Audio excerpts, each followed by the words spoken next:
Well, Clive, in the last couple of hours, a chartered flight has taken the uninjured passengers from this airport to their original destination in Singapore. But of course, there has been this death of Jeffrey Kitchen, this 73-year-old British man. Many other people have needed treatment in hospital here. Some of the injuries are serious. All of them probably wondering whether this dramatic incident could have been predicted or prevented. Shaken by their ordeal, the passengers were met by an army of ambulances after they landed in Bangkok. They'd just been served breakfast when the Boeing airliner plunged without warning. A shot taken inside the cabin after the aircraft had landed gives a sense of the absolute chaos on board. Another passenger, Jerry, was travelling with his family to a wedding in Australia.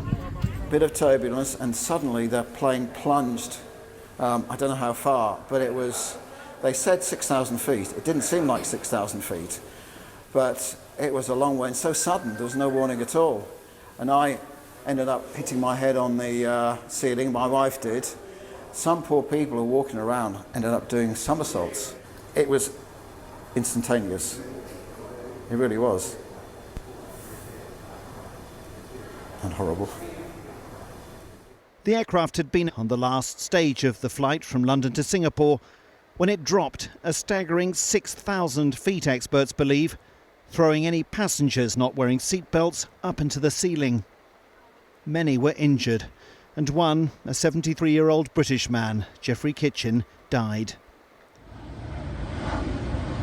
The pilot then declared an emergency and asked to land at Bangkok, the closest airport.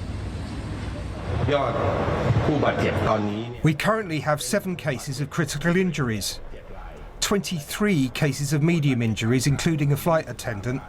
The rest are minor injuries.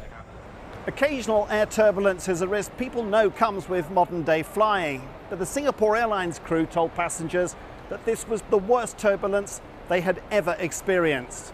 It will take an investigation now to find out whether this was something that came out of the blue or whether there were other factors involved. These images show just how powerful the forces were that those on board flight SQ321 were subjected to. A rare occurrence, certainly, but a very frightening one too. Jonathan Head, BBC News, Bangkok.